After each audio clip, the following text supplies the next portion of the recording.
Inside Stories Podcast. Welcome back to Inside Stories Podcast. I'm Alex. And I'm Nora. Here, we explore power, money, and the minds behind the world's biggest stories. This is not motivation. This is not gossip. This is Inside Stories Podcast. Okay, let's start with a number. And it's a number that is so large, it's actually hard to visualize. It is. It's almost abstract. $3 billion. With a B. It's a staggering amount of money. To put that in perspective, I mean, that's a higher GDP than some small countries. And that is the current estimated net worth of Michael Jordan. $3 billion. Now, when we think of Jordan, naturally our minds just go straight to the highlights. Of course. The reel is iconic. The tongue sticking out on the drive, the dunk from the free throw line in '88, the flu game where he's just, collapsing into Scottie Pippen's arms. The shrug against Portland. The shrug. We think of the greatest basketball player to ever lace them up, but here is the thing that absolutely blows my mind, and it's really the whole reason for this deep dive. And it's the part people don't really connect the dots on. Not at all. Michael Jordan makes more money right now, today, retired, probably sitting on a golf course in Florida smoking a cigar, than he ever did as an active athlete. Significantly more. I mean, it's not even in the same ballpark. If you adjust for inflation, his annual earnings today from the Jordan brand completely dwarfs his peak NBA salary. It's a whole different stratosphere of wealth. Absolutely. Which is wild because everyone knows the resume, right? 6 championships, 5 MVPs, 2 Olympic gold medals. He basically single-handedly dragged the NBA from being this tape-delayed afterthought in the late 70s. Into the global juggernaut it is today. You can draw a straight line from his career to the NBA's global popularity. You really can. But the twist, and this is where we really need to lean in, is that the vast majority of that wealth, that $3 billion empire, it didn't come from his NBA salary. Nope. It didn't come from the Chicago Bulls signing his checks. That's right. If you look at the raw numbers, his total NBA career earnings, and that's strictly salary from the Bulls and the Wizards, was around $94 million. Which, okay, is a lot of money. It's a huge amount of money, of course. No one is crying over $94 million. But that number is, and I mean this literally, a rounding error compared to $3 billion. It's like 3% of his total net worth. That's the gap we're exploring today. That massive, massive delta between what he earned playing the game and what he built. Exactly. And that is why we are here. When you look at the sources we have stacked up for this deep dive, specifically excerpts from Beyond the Court, the Michael Jordan Blueprint for Greatness, and then we're also pulling from The Last Dance and Sam Smith's famous book, The Jordan Rules. We aren't just looking at a sports biography. No. If you want a recap of the 1996 finals or, a breakdown of the triangle offense, there are a million YouTube videos for that. Right. We're looking for something else. We're hunting for the mechanics behind the money, the operating system. We are looking at a case study in empire building. We're dissecting a specific type of psychology, a specific mindset. The mission of this deep dive is to unpack exactly how a kid from Wilmington, North Carolina, transformed himself into one of the wealthiest individuals in history. And in the process, changed everything. He fundamentally changed the definition of success for every single athlete and really every entrepreneur that came after him. I love that framing. It's not just about the jump shot, it's about the business plan. It is. The source material is really clear on this point. These stories, they aren't just sports stories. They are, and this is a quote, blueprints for dominance. They are manuals on how to turn raw talent. Which is a depreciating asset, right? Yeah. Your body breaks down. Exactly, a depreciating asset. And how to turn that into a lasting legacy, which is an appreciating asset. That's a key distinction. Let's hit that hard later. The difference between talent and legacy. We will. So let's break this down. Let's look at the obsession, the business deals, the brand, and the ownership moves. Let's start with the engine. Section 1, the origin engine. And this begins with a really a philosophical distinction that the source material highlights heavily. Which is the difference between wanting and needing. Oh, this is a big one. The source talks about point 1, obsession with winning. And I think a lot of people say they want to win. I want to win. You want to win. We all want things. Sure, that's a common desire. But the source makes a really aggressive distinction here. It says most people want success, but Jordan needed it. That word need is so crucial. It suggests a biological imperative, like breathing or eating. It's not a preference, it's a requirement for survival. A requirement. If you don't breathe, you die. For Jordan, if he didn't win, a part of him felt like it was dying. It was that fundamental to his being. You see that in the accounts of his practice habits, especially from that Breakfast Club era that the sources describe. It wasn't just training. No, it wasn't let's get some cardio in and have a smoothie. The source describes his practices as war. Yeah, that stood out to me. It says he treated Tuesday morning scrimmages in November like they were Game 7 of the NBA Finals. Imagine that environment for a second. I can't. You're a rookie, maybe you're tired, you just want to get some shots up, and Michael Jordan is coming at you physically, verbally, like his life depends on beating you in a meaningless drill. And there's a real cost to that. We often romanticize that kind of hard work, but the source is very clear. His teammates sometimes hated it. I'm sure they did. It was not a fun environment. It wasn't nice. It wasn't a safe space in the modern corporate sense of the term. People were genuinely afraid of him. But the deep dive question we have to ask is, was it effective? Well, 6 rings and 2 three-peats kind of answers that question, doesn't it? It's hard to argue with the hardware. Precisely. And that is the uncomfortable truth about elite performance that this blueprint reveals. Jordan was willing to do what success demands every single day, regardless of the social friction it caused. You didn't care if you liked him. Not at all. He only cared if you executed. And the source notes that this is what separates the average from the elite. It's that willingness to be uncomfortable and, maybe more importantly, the willingness to make others uncomfortable, all in service of the goal. It's that refusal to turn the switch off. He didn't compartmentalize competitor and teammate. Right. They were just the same thing to him. All the time. But, before he was the guy terrorizing teammates in practice, he was just a kid in high school. And this brings us to probably the most famous anecdote in sports history. The varsity story. We have to talk about it because the source frames it so perfectly as failure as data. You can't tell the Jordan story without it. It's the inciting incident. It really is.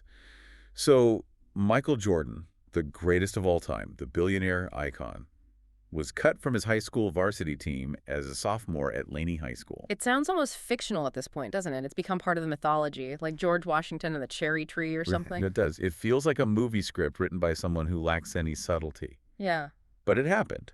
He walked to the gym wall, looked at the list of names, and his name wasn't there. He was deemed not good enough. Let's just pause there for a second.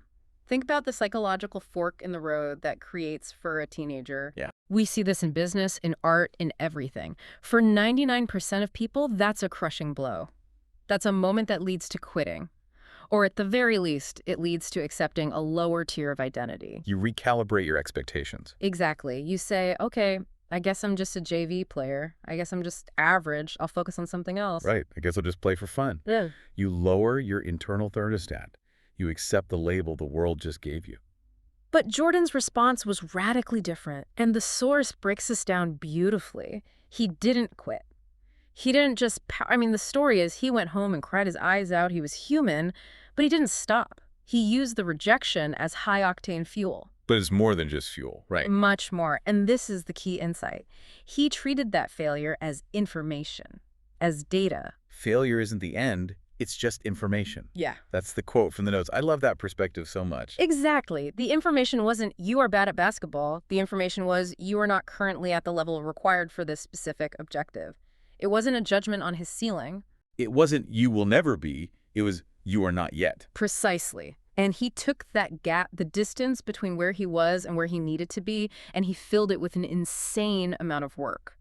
That moment defined his reaction to adversity for the rest of his life. It became his pattern, his default setting. It became a repeatable algorithm in his head. Every single time someone said he couldn't do something, he can't win a title, he's just a scorer, or he can't come back from baseball, or he can't lead a team, he went back to that same mechanism. Okay, that's the data. You don't think I can? Now watch the work. He internalized the doubt and he metabolized it into pure energy. It's the ultimate chip-on-the-shoulder origin story. He almost seemed to manufacture enemies later in his career just to keep that engine running. He did. The LeBradford Smith story is a perfect example of that. But let's pivot, because that drive, that obsession, it eventually leads him to the NBA. And this is where the story shifts from great athlete to business titan. We have to talk about the shoes. The Air Jordan Revolution. This is section 2 of our deep dive. Yes. And to really understand this, we have to set the scene, because looking back from today, it seems so obvious. Of course, sign Michael Jordan, he's the GOAT. It feels like a foregone conclusion. But the source reminds us, in 1984, the sneaker landscape was totally different. Nike was not the cool kid on the block. Not at all. Nike was struggling, at least in the basketball space. They were getting absolutely crushed by Adidas and Converse. Right, Converse was the NBA shoe. It was the uniform. Magic Johnson wore Converse. Larry Bird wore Converse. Dr. J wore Converse. If you were a serious basketball player, you wore Converse weapons or Chuck Taylors. That was it. And Adidas had all the cultural cachet. Adidas was the cool street brand. Yeah. Run DMC, the tracksuits, that was the culture. Nike was seen as, well, a running shoe company for white guys who jogged in Oregon. They had waffle soles. They had waffle soles. They had very little cachet in the urban basketball market. They were losing market share. They desperately needed a miracle. So they take this massive gamble. They identify this rookie from North Carolina, Michael Jordan, who hadn't played a single minute in the NBA yet. Total unknown, professionally. And they offer him a deal that, at the time, was just mind-boggling. 5 years, $500,000 a year. We have to contextualize that number. Yeah. That was astronomical for a sneaker deal in 1984. The top stars in the league were getting maybe $100,000. If that. It was completely unheard of for an unproven player. People inside Nike thought the executive who pushed for it, Sonny Vaccaro, was crazy. And Jordan didn't even want to go. He didn't. Jordan's own agent, David Falk, had to basically beg him to get on the plane to Oregon. Michael loved Adidas. That's where he wanted to sign. It was his mother. It was his mother, Dolores. She told him, you're going to go and you're going to listen. And that meeting, that one meeting, changed the course of business and sports history. So the source breaks down the numbers, and they are hilarious in hindsight. Just come. Nike had a projection for the first year of sales. They were hoping, fingers crossed, if everything went absolutely perfectly, Their wildest dream scenario? was to sell maybe $3 million worth of Air Jordans. $3 million. That would have been a massive home run for them. A company's saving success. The reality? They sold $65 million worth of shoes in the first year. It completely broke the model. It wasn't just a success. It was a cultural tsunami. People were getting mugged for these shoes on the street. They became an instant status symbol. It's insane. And just to fast forward to the current reality that's mentioned in the source, the Air Jordan brand now generates over $5 billion annually. $5 billion with a B every single year. It's bigger than most standalone apparel companies. But here's the smartest move that the source highlights, and this is the absolute key to the entire empire. This is the linchpin. If Jordan had just taken the $500,000 salary, he would have been rich for the 80s, but he wouldn't be a billionaire today. It wasn't just the check. Jordan, this is led by his agent David Falk and his parents, negotiated for a percentage of every single sale. Royalties. Royalties. That is the holy grail. Yeah. He didn't just rent his name to Nike. He took equity in the outcome of the product. This is the concept of generational wealth in action. So he's not just a paid endorser. He's essentially a partner in the product line. He is a partner. He has skin in the game. Every time a kid bought a pair of Jordans in Chicago or Tokyo or Paris, Michael got a piece of that. And if you connect this to the bigger picture, this is thinking ahead. Way ahead. While he was playing, while he was dunking on Patrick Ewing, he was simultaneously building a business structure that would outlast his physical body. He knew, or at least his team knew, that his knees would eventually give His way. jump shot would fade. Gravity wins eventually, but the brand, the logo, that silhouette of him dunking, that could last forever. He wasn't just an employee of the NBA anymore. He was building an asset that was completely independent of the league. Precisely.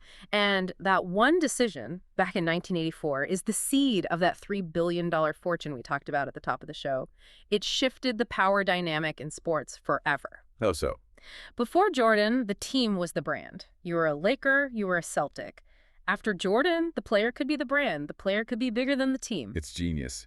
But the business doesn't work without the product. And the product wasn't just leather and rubber. It was the aura. That's right. Which flows right into this idea of the brand of excellence.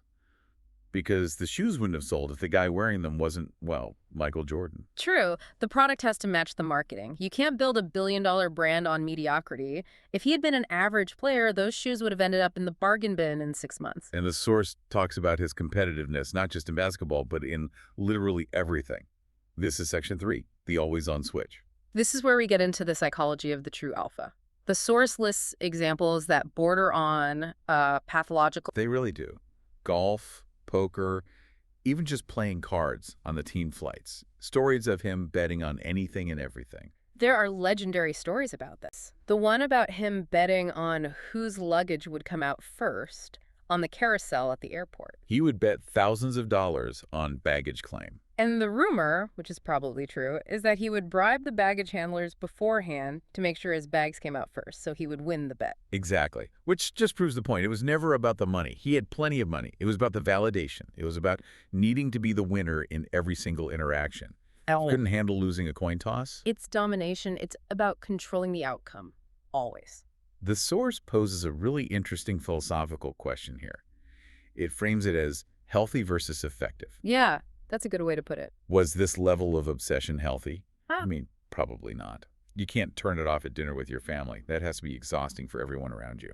I think most psychologists would argue it's not a balanced way to live. It creates a lot of collateral damage in relationships. We saw that in The Last Dance. He admitted he was lonely at the top. But the other side of the coin is, did it make him unstoppable? Yes. Absolutely, yes. And that's the trade-off. That is the cost of entry for that level of greatness. The source makes a great distinction. Average people compete sometimes. We compete at work or during a weekend softball game. When it's appropriate, when the game is on. But champions, they compete always. It's a constant state of being. And that energy, that dangerous high-stakes energy, is what he infused into the brand. It was the secret sauce. Right, because he expanded that brand way beyond sports. The source mentions point 5, building a brand beyond sports. We all remember the commercials. Iconic. Space Jam, Gatorade. Be like Mike. I can still hear that song in my head. McDonald's. The showdown with Larry Bird for the Big Mac, he was everywhere. But the expert insight here, and I want to get your take on this, is that he wasn't just selling you a sports drink or a burger. No, he was selling something abstract. He was selling excellence. That is the core product. Think about it. When you bought a pair of Jordans or you drank a Gatorade because of that commercial with the sweating orange sweat, you weren't just consuming a carbohydrate drink, you were buying into an idea. The message was, if you work hard enough, if you drink this, if you wear these shoes, you can touch a piece of that greatness. You can be like Mike. It's deeply, deeply aspirational. And that's why it worked globally. You didn't need to speak English to understand a gravity-defying dunk. It worked because the playing career is short, athleticism fades, but the idea of Jordan, the idea of dominance and excellence, that is timeless. That allowed the money to keep flowing long, long after he stopped playing. He converted his physical labor into intellectual property. He became a symbol of success itself. That is the ultimate business move. But he didn't stop there. He took it a step further. We have to talk about the transition from player to owner. Section 4, the owner's mindset. This is point 6 in our source material. And this is a very rare leap. We see a lot of ex-players go into broadcasting. We see them open car dealerships. We see them go broke, unfortunately. Far too often. We very rarely see them become the boss. Extremely rare. In 2010, Michael Jordan bought the Charlotte Hornets. They were the Bobcats at the time. Becoming the first former player to become a majority owner of an NBA team, this was a landmark moment. And the source says this single investment, maybe even more than the shoes, is a major reason he is a multi-billionaire today. It's simple math, but it's also high-level strategy. NBA franchise values have absolutely skyrocketed over the last decade because of massive TV deals and international expansion. Right. But structurally, this represents the shift from being an employee to being an owner. Can you break that down for us? Why is that distinction so fundamentally critical? Sure. Even as a player making $30 million a year, like Jordan did in his final Bulls years, you are technically labor. You are being paid to perform a service. You're an employee, just a very, very well-paid one. Exactly. If you get injured, the money stops. If you get cut, the money stops. You are trading your time and your body for cash. But when you are the owner, you are building an asset that works for you. You are no longer trading time for money. You are capitalizing on the appreciation of the asset itself. It's leverage. It's the ultimate leverage. Yeah. He bought the team at a valuation around $275 million, and it was heavily leveraged at that. He just sold his majority stake recently at a valuation of approximately $3 billion. Wow. That is a 10x return. That is how you get from being a 100 millionaire to the $3 billion number we started this whole conversation with. So most athletes retire, and they start living off their savings. They're basically playing defense with their bank account. Don't spend too much. I have 40 years left to live. Exactly. They are in preservation mode. It's a scarcity mindset. Jordan kept playing offense. He kept building assets. He moved to the other side of the table. He went from the guy wearing the jersey to the guy signing the checks for the guys wearing the jerseys. That is such a crucial and rare mental shift. And it seems like resilience played a huge part in getting him there, because his path wasn't just a straight line up. We tend to think of it as win, win, win. But Section 5 covers resilience, narrative, and leadership. It wasn't a straight line at all. We tend to sanitize history because the ending was so perfect with that last shot in Utah. We forget the messy middle. And the source recounts the 3 retirements, and specifically that baseball pivot. The first retirement in 1993 shocks the world. He leaves basketball at his absolute peak. He's the king of the world. He just won 3 straight championships. And he leaves to go play minor league baseball for the Birmingham Barons. And let's be honest, statistically, it did not work out great. No. He hit .202. He never made it to the major leagues. By any traditional standard, if you just look at the stats sheet, it was a failure. The media mocked him relentlessly. Sports Illustrated had that infamous cover, "Bag it, Michael." They basically said he was delusional and embarrassing himself. But the expert lesson here from the source is fascinating. It says, it is okay to pivot. It implies that the failure at baseball didn't destroy him. In fact, it might have actually recharged him. Think about the context. His father had just been tragically murdered. He was completely burnt out from the fame and the pressure. He needed a new challenge. It's a different kind of challenge. He went to baseball, and he humbled himself.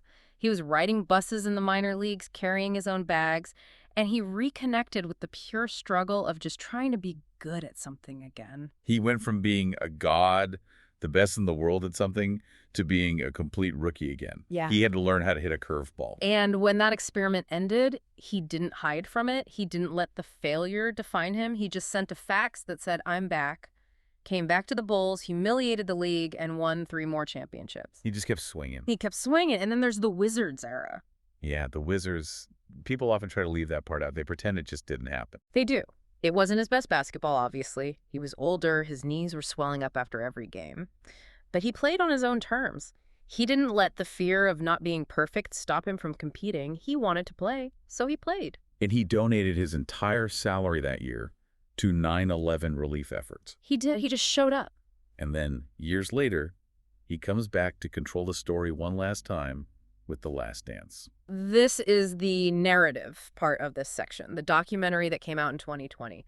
This was an absolute masterclass in public relations and legacy management. Right. Why release it then? He didn't need the fame. He definitely did not need the money. The source calls this legacy thinking. Jordan wanted to be understood, not just remembered, and there's a very important difference. Yeah, it's the difference. Being remembered is passive. Oh yeah, that guy was good at basketball. Being understood is active. It's knowing why he was so good. At the time, the narrative was shifting. LeBron James was winning titles.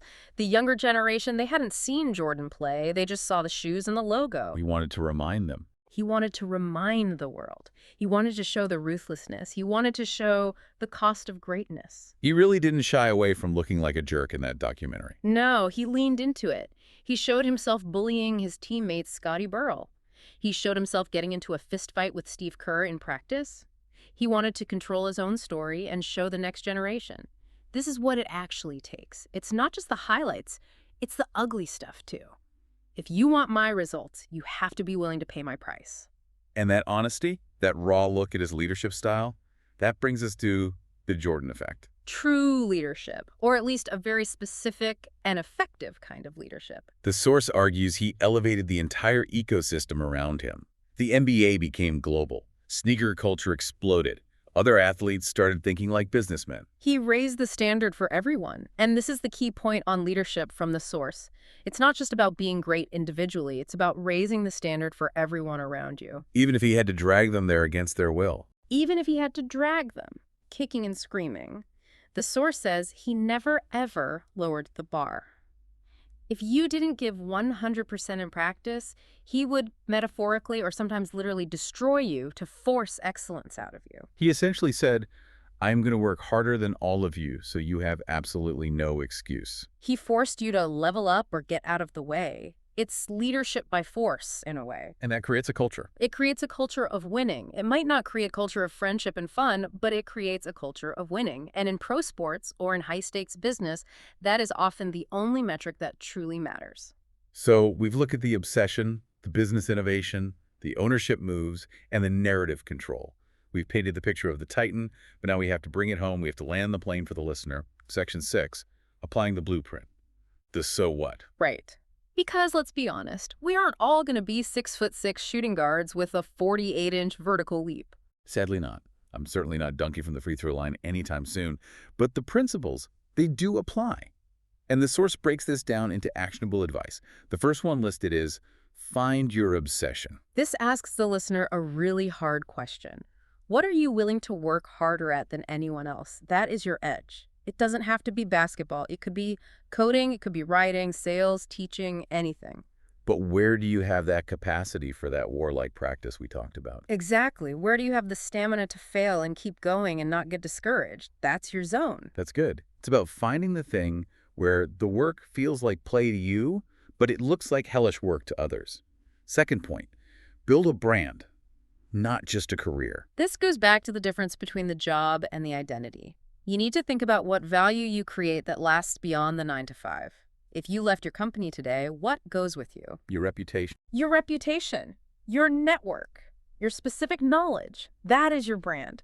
And like Jordan, you want that brand to signify excellence. You want to be the person where when your name comes up for a project, people say, oh, they deliver. Every single time. It's about being the person who wants to take the last shot in the project meeting. Yes. Reliability is a brand. Excellence is a brand. Consistency is a brand. Third point, and this feels like the financial key to the whole thing. Think like an owner. This is the wealth builder. How can you invest in yourself? How can you acquire assets rather than just trading your time for money? Can you buy equity in something? Can you start a side business? Can you own your own intellectual property? Even if you're an employee, you can think this way. Of course. Can you negotiate for stock options? Can you take on projects that give you ownership of the outcome? Stop thinking like a salaried employee who needs permission and start thinking like a partner in your own life. Stop renting your skills and start owning the output. And finally, raise the standard. This is the daily application of the whole blueprint. You have to stop accepting good enough. The world is filled with good enough. Jordan's entire career was a violent rejection of good enough. That's a good way to put it, a violent rejection. Success, according to the Jordan blueprint, is showing up consistently at the highest level you can, even when you're tired, even when you're sick, even when you've already won. It's about the standard you hold yourself to when absolutely no one is watching. It's the practice court when the cameras are off. That's where the championship is won, the trophy, the promotion, the bonus. That's just the receipt for the work you did in the dark. So to wrap this whole thing up, let's recap the key insights from this deep dive. I think the summary is really clear. Greatness isn't genetic. It's not something you're born with. It's a decision. A decision. That's an empowering thought. It is. And the biggest lesson for me is that legacy isn't what you achieve. It's what you leave behind. Jordan could have stopped at the first three-peat. He could have been a retired legend on a beach in 1993, and he'd still be a legend. For sure. But he kept building. He kept building businesses, kept building teams, kept building the brand. He understood that the game never truly ends. The scoreboard just changes. And that leads us to the final provocative thought from the source material. It asks the listener a question that I think we should all sit with for a minute. It's a big one. What will outlast you? That's the question. When your career is over, when you're done, what's left? Stop just working and start building. Whether it's a business, a family legacy, a body of work, build something that stands the test of time. Build your own version of the Jumpman. Be like Mike, but be the best version of yourself. Couldn't have said it better myself. That's it for this deep dive into the Jordan blueprint. Thanks for listening, and we'll catch you on the next one. If this video got you thinking, hit that like button. Subscribe if you want more stories like this. And drop a comment. See you in the next story.